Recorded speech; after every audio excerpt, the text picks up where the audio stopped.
बेटा जो pendulum clock होती है उसमें एक मेटल का स्फीयर हैंग करता है किसी सपोर्ट से, किसी रिजिड सपोर्ट से हैंग करता है with the help of A thread. ठीक है, पूरी छुट्टी हो जा, डिस्कस कर ले। एक मेटल का स्फीयर हैंग करता है from a support with the help of A thread. ठीक है, और एक फॉर्मूला हम सिंपल हार्मोनिक मोशन की जब बात करेंगे उसमें देखेंगे, किसी सिंपल पेंडुलम का जो टाइम पीरियड है, अगर मैं टी से रिप्रेजेंट करूं टाइम पीरियड को, time period of a simple pendulum is given by this expression. ठीक है, आप में से कुछ लोगों ने ये हमने यूनिट्स एंड डायमेंशंस में भी फॉर्मूला पढ़ा हुआ है। Time period of a simple pendulum is 2 pi square root of L by G। What is L in this expression? इस एक्सप्रेशन में L is the effective length of this thread. Thread plus ये radius भी लिया जाता है। हम vernier clipper से जब प्रैक्टिकल करते हैं ना इसका, तो इसका रेडियस भी फाइंड करते हैं। तो थ्रेड की लेंथ प्लस ये वाला रेडियस, ये ऑसिलेशंस में बताऊंगा एग्जैक्ट। तो अभी फॉर द टाइमिंग इस L को क्या बोलेंगे? Length of the pendulum. तो टाइम पीरियड किस पे डिपेंड कर रहा है? एक तो पेंडुलम की लेंथ पे और दूसरा एक्सेलरेशन ड्यू टू ग्रेविटी पे। But acceleration due to gravity में तब वेरिएशन होता है जब हम बड़ी ज्यादा उसकी लोकेशन में चेंज लाएं, लाइक यहाँ से उठा के मून पे ले जाएं या यहाँ से उठा के जुपिटर पे ले जाएं। तो near the surface of earth अगर हम है तो ये जी तो कांस्टेंट है। तो हम ये बोल सकते हैं अगर ये जी कांस्टेंट है तो टाइम पीरियड सिर्फ लेंथ पे डिपेंड कर रहा है। मतलब अगर मैं लेंथ डबल कर दूं टाइम पीरियड बढ़ जाएगा, और अगर लेंथ को हाफ कर दूं तो टाइम पीरियड, लेंथ कम होने से टाइम पीरियड कम हो जाता है, लेंथ बढ़ने से टाइम पीरियड बढ़ जाता है। अब देखिए एक चीज, हम बात कर रहे हैं यहाँ थर्मल एक्सपेंशन की। क्या पढ़ा हमने कल? कि सॉलिड्स का टेम्परेचर बढ़ाने से उनका एक्सपेंशन होता है। Solids expand on being heated, और इस एक्सपेंशन को क्या बोलते हैं? Thermal expansion. थोड़ा सा कंफ्यूजन क्रिएट हो जाएगा। हम यहाँ टी जो है ये टाइम पीरियड के लिए रिप्रेजेंट कर रहे हैं, और कल हम टाइम पीरियड इसी टी से टेम्परेचर रिप्रेजेंट कर रहे थे। अब इसमें ना कोई चारा नहीं है किसी का भी, क्योंकि फिजिकल क्वांटिटीज तो बहुत सारी हैं, लेटर्स बड़े थोड़े से हैं। सो क्या होता है, बहुत बार आपको सेम लेटर यूज करना पड़ता है। But just to avoid the confusion, अभी मैं टेम्परेचर को टी से रिप्रेजेंट नहीं करूंगा। I will represent temperature by theta. अगर आप बुक देखोगे ना तो कभी कभी टेम्परेचर को थीटा से भी रिप्रेजेंट कर सकते हैं आप। तो अगर थीटा टेम्परेचर पे let the length of the pendulum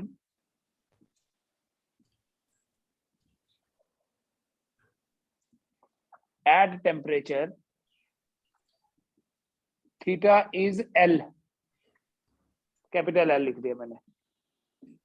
किसी टेम्परेचर थीटा पे लेंथ है L, तो टाइम पीरियड कितना होगा? क्या हम अब ये भी बोल सकते हैं ना, therefore time period at temperature theta is T equal to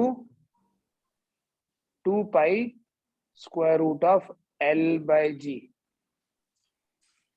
right?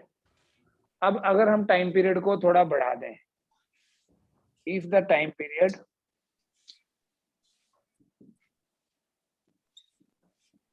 is increased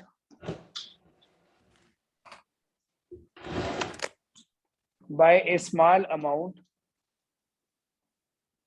जिसे कल तक हम डेल्टा टी बोल रहे थे, अभी मैं डेल्टा थीटा बोल देता हूं। Let the time period is increased by a small amount delta theta, and इसके कारण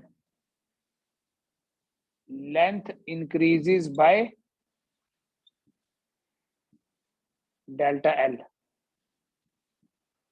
तो डेल्टा L कैपिटल लिख लेते हैं। हाँ जी, टेम्परेचर, सॉरी टाइम पीरियड नहीं। इफ द टेम्परेचर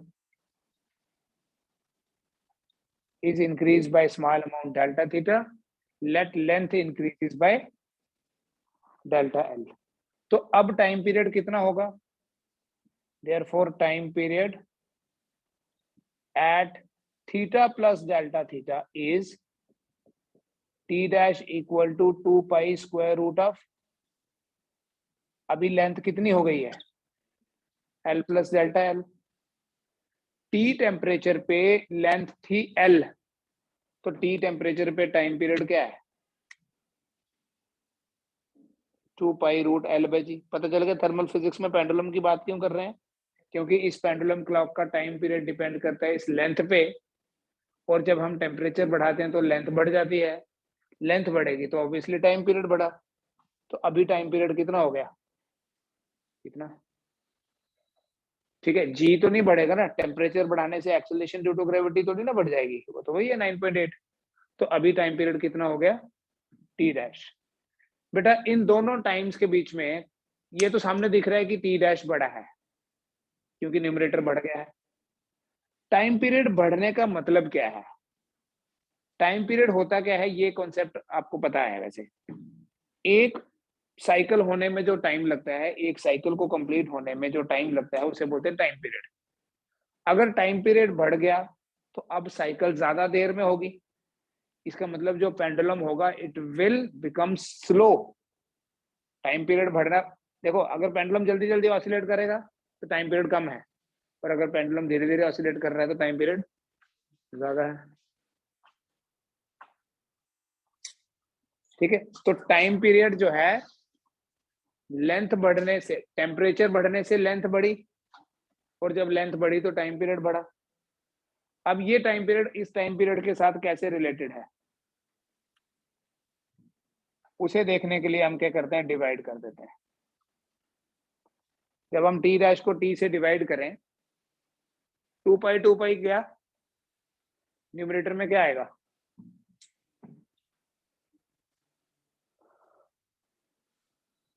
आप करके देखो, क्या ये एक्सप्रेशन ऐसे लिख सकते हो, L plus delta L divided by L, या नहीं? नोट कर लीजिए, अभी आगे भी करना है। T dash by T equals to square root of, पता चल गया ना क्या हुआ? 2 पाई कट गया, रूट जी कट गया।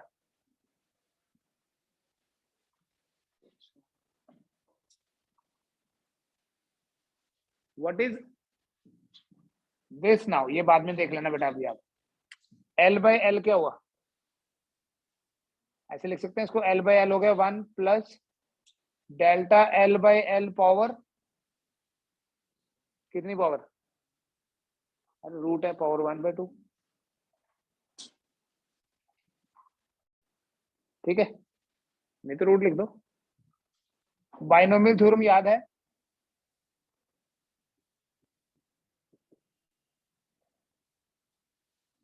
बाइनोमियल थ्योरम में अगर हम ये देखें कि x जो है 1 से बहुत छोटा है तो 1 प्लस एक्स रेज पर n क्या होता है? 1 प्लस एक्स रेज पर n को लिखते हैं कि 1 प्लस एन एक्स। अगर x बहुत छोटा होगा, अलजेब्रा में बताया था स्टार्टिंग में, x बहुत छोटा होगा तो 1 प्लस एक्स रेज पर n होता है 1 प्लस एन एक्स। अब ये वाली टर्म बड़ी है छोटी, सोचो, कल भी पढ़ रहे थे। डेल्टा एल तो छोटी टर्म है, since delta L is small,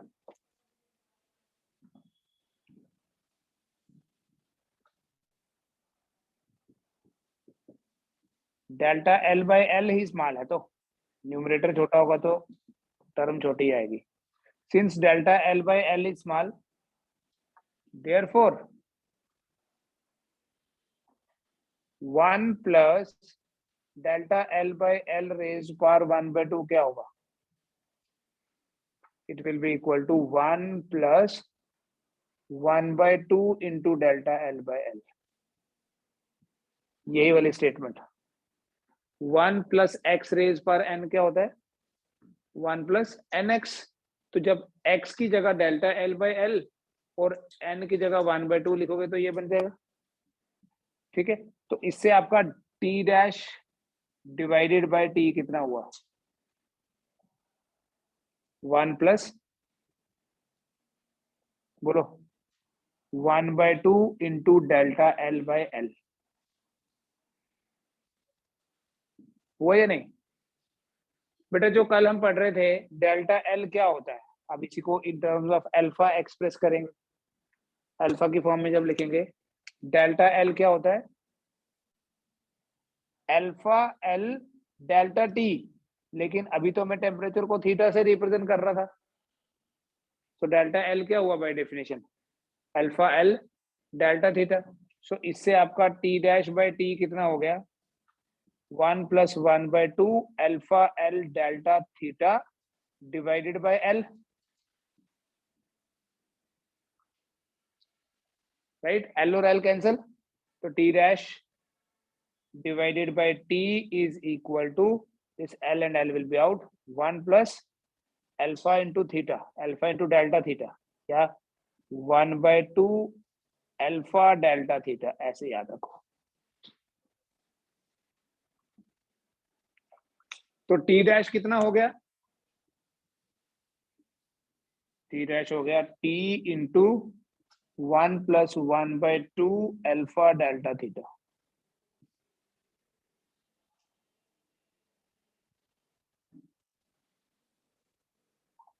T dash equal to T into 1 + alpha delta theta. अब जब क्वेश्चंस करेंगे आपको ओरिजिनल टाइम पीरियड दिया हुआ है, ठीक है, मटेरियल जिससे ये वायर बनी हुई है उसका अल्फा पता है, तो टेम्परेचर में कितना चेंज लाएंगे उससे पता चलेगा कि अभी टाइम पीरियड कितना हो जाएगा, ठीक है। तो किसी पर्टिकुलर टेम्परेचर पे अगर हमें टाइम पीरियड पता है तो किसी दूसरे टेम्परेचर पे टेम्परेचर बढ़ा के भी हम टाइम पीरियड पता कर सकते हैं। अगर आपने पता करना है, देखो टाइम पीरियड बढ़ा कि कम हुआ, लेंथ बढ़ी तो टाइम पीरियड बढ़ा, तो इंक्रीज इन टाइम पीरियड कैसे फाइंड करोगे? अगर आपको इंक्रीज इन टाइम पीरियड पता करना है, इंक्रीज इन टी या टाइम पीरियड लिख लेता हूं पूरा, it is equal to T dash minus T, है ना? So it is equal to T dash की जगह ये लिखोगे T into 1 + 1/2 alpha delta theta, ये टी डैश आ गया, माइनस टी, टी इंटू 1 हो गया टी, इसके साथ कैंसिल हो जाएगा, तो डेल्टा टी, अब यहाँ डेल्टा टी टेम्परेचर नहीं है, it is increase in time period, हम टेम्परेचर को थीटा से रिप्रेजेंट कर रहे हैं, it is equal to 1/2 alpha delta theta into T, T मतलब ओरिजिनल टेम्परेचर, ठीक है। हाँ, इंक्रीज इन टाइम पीरियड, इसको बोलेंगे इंक्रीज इन टाइम पीरियड, ठीक है, इसमें कंफ्यूजन नहीं होना चाहिए। और ये जो डेल्टा थीटा है ये क्या है, increase in temperature, delta theta क्या है, increase in temperature, that's all. अगर fractional increase in time period निकालना है, fractional increase in time period, that is equal to delta T divided by T. Fraction क्या होता है, change divided by original value, और वो जो फ्रैक्शनल इंक्रीज आएगा टाइम पीरियड में वो होगा 1/2 अल्फा डेल्टा थीटा। अगर परसेंटेज इंक्रीज निकालना है, percentage increase in time period, वो कैसे करोगे, 1/2 अल्फा डेल्टा थीटा इंटू 100%,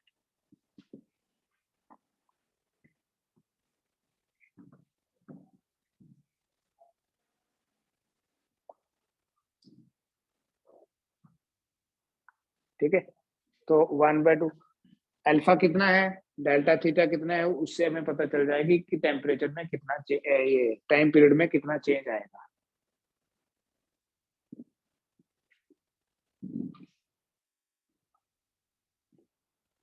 अब सोचो एक चीज, when we select a pendulum clock, क्या हम ये चाहेंगे कि ये पेंडुलम क्लॉक विंटर में और समर में अलग अलग टाइम रीड करें? वी वांट कि नो सर। टाइम तो इंडिपेंडेंट ऑफ सीजन होना चाहिए। जैसे अभी अगर इस टाइम पे कुछ जैसे 4:23 हुए, विंटर में टाइम है, तो समर्स में स्लो लेंथ बढ़ जाएगी तो pendulum clock will become faster. Faster नहीं, सॉरी, स्लो। टाइम पीरियड बढ़ जाएगा तो pendulum clock will become slow.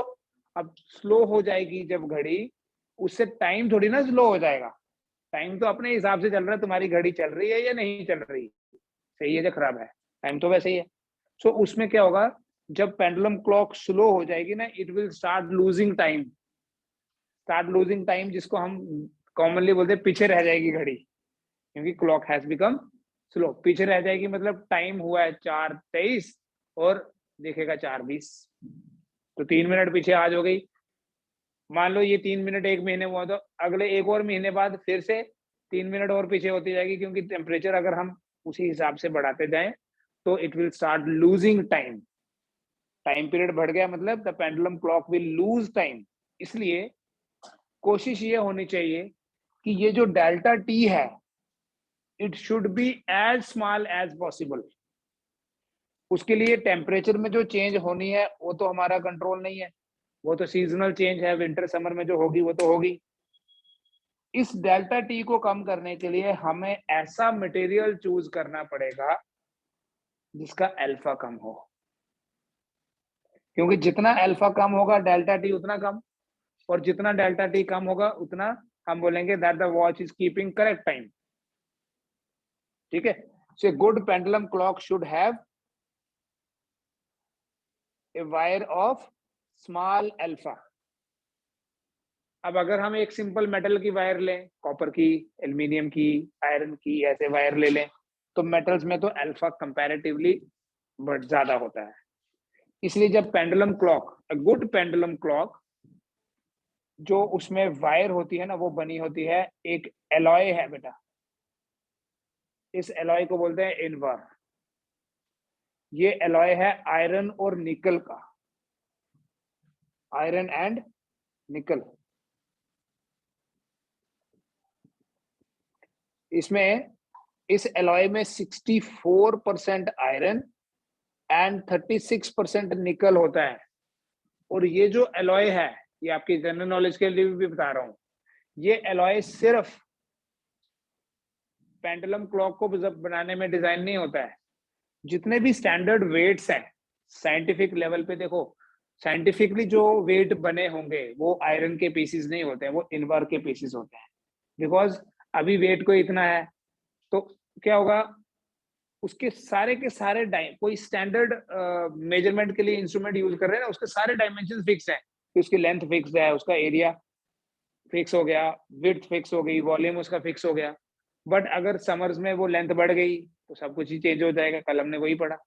सो जो भी हम स्टैंडर्ड मेजरिंग इंस्ट्रूमेंट्स यूज करते हैं, जिसमें हम चाहें कि सीजन के हिसाब से उसका मेजरमेंट चेंज नहीं हो जाना चाहिए, उनमें इनवर यूज करते हैं। तो इनवर क्या है, एक एलॉय है आयरन और निकल का।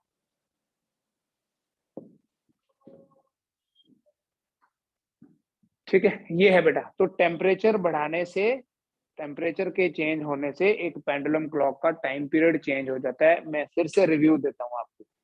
किसी भी पेंडुलम का जो टाइम पीरियड है वो होता है 2π√L/g। टेम्परेचर को यहाँ हम थीटा से रिप्रेजेंट कर रहे हैं। टेम्परेचर बढ़ाएंगे तो लेंथ बढ़ेगी, और लेंथ बढ़ेगी तो टाइम पीरियड बढ़ जाएगा। अगर टेम्परेचर को कम किया, लेंथ कम हो जाएगी, थर्मल कॉन्ट्रैक्शन भी होता है, अगर एक्सपेंशन होगा तो कॉन्ट्रैक्शन भी होगा, और जब लेंथ कम होगी तो टाइम पीरियड भी डिक्रीज हो जाएगा।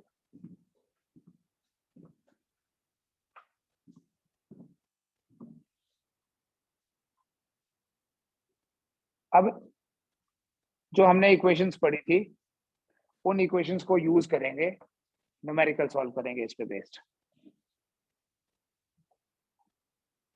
क्वेश्चन लिखो बेटा एक,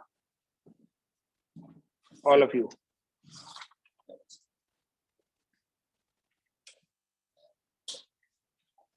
देखिए, 2 rods, one of aluminium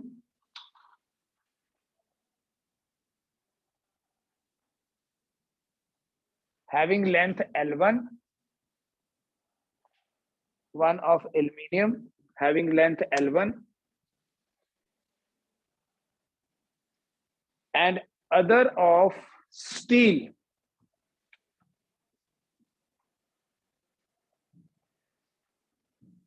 एक एल्यूमिनियम की और एक स्टील की, other of steel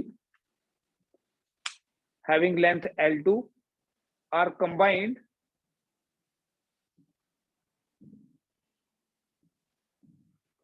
to form a single rod of length L1 plus L2 are combined to form a single rod of length, obviously उसकी length कितनी होगी L1 plus L2, ठीक है। Coefficient of linear expansion for aluminium is alpha A and coefficient of linear expansion for steel is alpha S. क्या लिखे?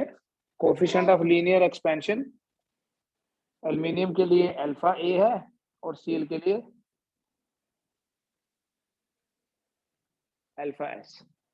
आगे लिखो, if the length of each rod,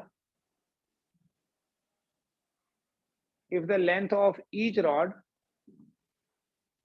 is increased, length of each rod is increased by temperature T, length of each rod is increased by temperature T degree Celsius, ठीक है। आपको पता है ये डिग्री सेल्सियस क्या केल्विन हो तब भी वही है, चेंज इन टेम्परेचर सेम होता है। Length of each rod is increased by T degree Celsius. Then find L1 divided by L1 plus L2. Find L1 divided by L1 plus L2. क्या चीज गिवन है इसमें? Length of each rod increases by same amount. मतलब delta L दोनों में same है। Original length एक की L1 है, दूसरे की L2 है। एक का कोफिशिएंट अल्फा ए है, दूसरे का कोफिशिएंट अल्फा एस है। टेम्परेचर को कितने से बढ़ाया?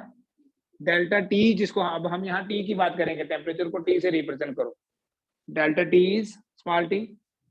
तो बताओ ये रेशो कितनी होगी? ऐसे है, हर एक की लेंथ सेम अमाउंट से बढ़ रही है, इसका मतलब ये चीज गिवन है, change in length of aluminium is equal to change in length of steel. ऐसे लिख देता हूं स्टील के लिए। ये जो डेल्टा एल है, सोचो ये डेल्टा एल होता क्या है? डेल्टा एल का एक्चुअल फॉर्मूला है क्या? It is equal to alpha L delta T.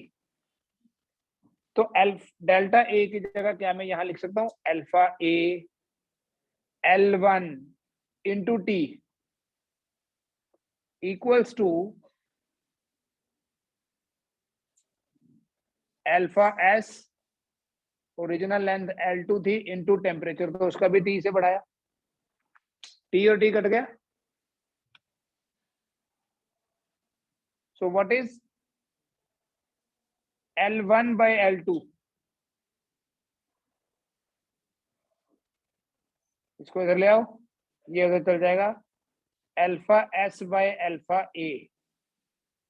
अगर तो L1 by L2 पूछा होता तो हम बोलते अल्फा एस बाय अल्फा ए है, बट पूछा ये है। अब आप सोचो कि इससे ये कैसे बनाना है, थोड़ा सा सोचो, आ जाएगा। अगर हम दोनों तरफ 1 ऐड कर दें तो ये बनेगा L1 by L2 plus 1 equals to alpha S by alpha A plus 1. So L1 plus L2 divided by L2 will be equal to alpha S plus alpha A divided by alpha A. पूछा क्या था? अच्छा, ये तो निकल गया उल्टा। देखो मैं दोनों तरीके से बताता हूँ। ये आपके पास अगर L2 divided by L1 plus L2 करना होता तो ये आ गया कितना? Alpha A divided by alpha A plus alpha S. But अगर आपको क्वेश्चन में तो L1 प्लस L2 पूछा था, तो आपने ऐसे यहाँ 1 नहीं ऐड करना है, ये तो आपके पास है ना, क्योंकि हमें L1 चाहिए। तो क्या करो, इसी इक्वेशन को, थोड़ा मैनिपुलेशन है बस, क्या ऐसे लिख सकते हैं कि L2 by L1 is equal to alpha A by alpha S. अब 1 ऐड करो तो आपको दिख जाएगा, L1 तो बचेगा ही। तो L2 by L1 plus 1 equals to alpha A by alpha S plus 1। It means L2 plus L1 divided by L1 is equal to alpha A plus alpha S divided by alpha S। तो पूछा क्या है, L1 plus L1 divided by L1 plus L2 will be equal to alpha S, alpha A plus alpha S। दोनों हो गए, ठीक है। एक और,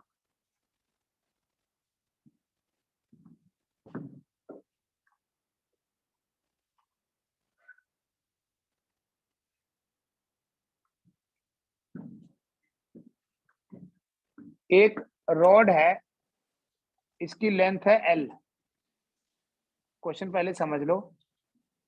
और इसका जो कोफिशिएंट ऑफ लीनियर एक्सपेंशन है वो है अल्फा।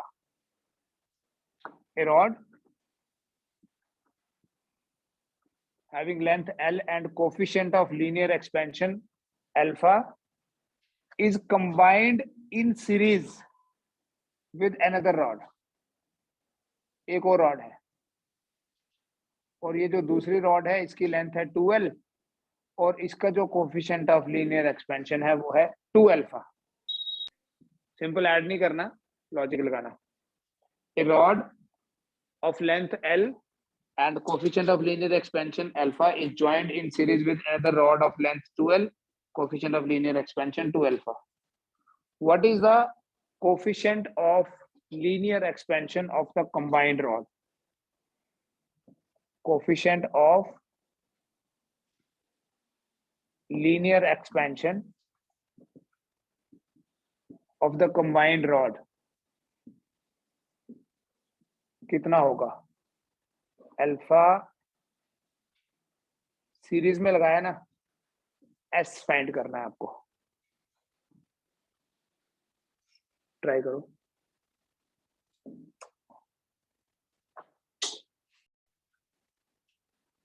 इसमें बेटा मैं आपको ऑप्शंस दे देता हूं। फर्स्ट ऑप्शन है 1.33 अल्फा, सेकंड ऑप्शन है 1.67 अल्फा, 2.25 अल्फा, और थर्ड और फोर्थ ऑप्शन है 3.33 अल्फा। तो जो आप, अगर आप में से कोई ये भी सोच रहा है कि सीरीज में है तो 3 अल्फा हो जाएगा, 3 अल्फा ऑप्शन ही नहीं। So 1.67 alpha. 5/3. Yes, देखो, अगर हम इंडिविजुअली बात करें, इस लेंथ, इस रॉड की जो लेंथ है ओरिजिनली कितनी लेंथ है, ठीक है, L। Coefficient of linear expansion कितना है, गिवन है अल्फा। तो इसमें कितना चेंज आएगा छोटी वाली रॉड में? What is change in length? अरे अल्फा L डेल्टा T। और दूसरी के लिए what is change in length? 2 alpha. Alpha की 2L जगह 2 alpha, delta T. 2L delta T, क्योंकि टेम्परेचर तो कंबाइंड रॉड का बढ़ा है ना, वो तो सेम अमाउंट से बढ़ा। तो अगर इसकी लेंथ जो है वो डेल्टा L1 से बड़ी है और इसकी लेंथ डेल्टा L2 से बड़ी है, तो टोटल चेंज इन लेंथ कितना हुआ, या टोटल इंक्रीज इन लेंथ कितना हुआ? डेल्टा L कितना हुआ बोलो? Delta L1 plus delta L2 हुआ या नहीं हुआ? अब डेल्टा L क्या है? अगर हम इस पूरी रॉड को एज्यूम करें कि ये एक ही रॉड है, तो इस एक ही रॉड की लेंथ कितनी हो गई? 3L। और इसका कोफिशिएंट जो हमने फाइंड करना है वो कितना हो गया? वो तो हमने अल्फा एस एज्यूम किया हुआ है। तो डेल्टा L का एक्चुअल फॉर्मूला तो ये भी है ना, है या नहीं है? अगर हम कंबाइंड रॉड की बात करें, उसका इफेक्टिव कोफिशिएंट है अल्फा एस, इफेक्टिव लेंथ है 3l, एंड बना कैसे है, इन दोनों को जोड़ के सीरीज में जोड़ा तो एक की लेंथ डेल्टा एल से बड़ी, दूसरे की डेल्टा 2 से बड़ी, तो टोटल तो यही बड़ी ना। डेल्टा एल वन क्या है, alpha L delta T, 2 alpha 2l delta T. ये बेटा डेल्टा टी, ये डेल्टा टी और ये डेल्टा टी तो पहले ही खत्म कर दो, तो ये आया 3 alpha S into L, and ये आ गया आपके पास alpha into L plus 4 alpha L, बन गया क्या 5 अल्फा एल। एल और एल फिर से कैंसिल हो गया, तो अल्फा एस कितना हो गया 5/3 अल्फा, और ये जो 5/3 है ये होता है 1.67। चेक कर लो, कंसीडर या लिख लीजिए question. If the length of two rods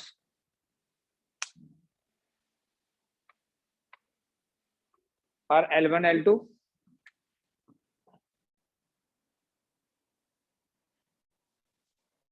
and their coefficients of linear expansion are respectively alpha 1 and alpha 2, and the coefficients of linear expansion are alpha 1 and alpha 2. If the difference between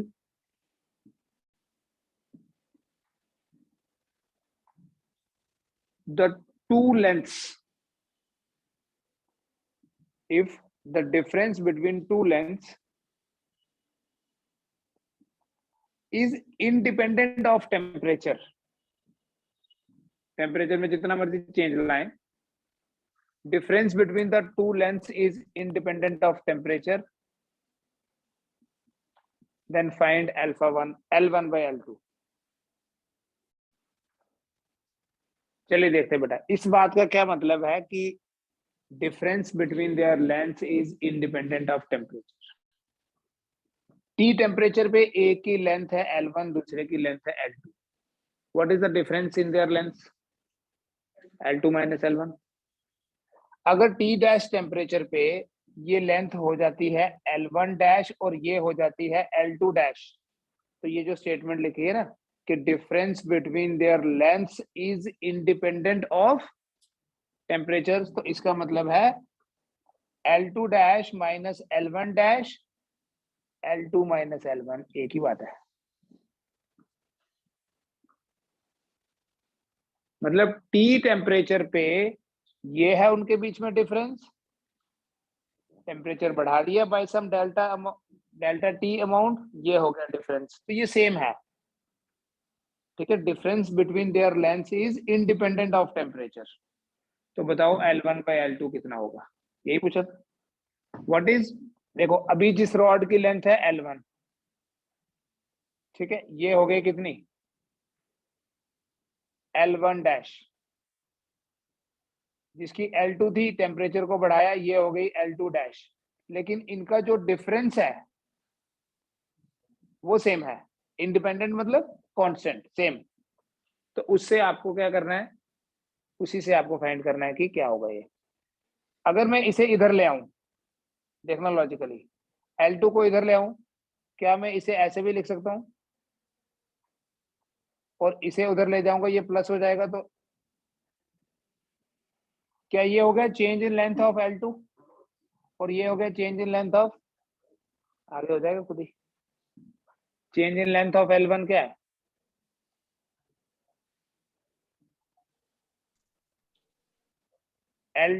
alpha 2, change in length of L2 है ना, alpha 2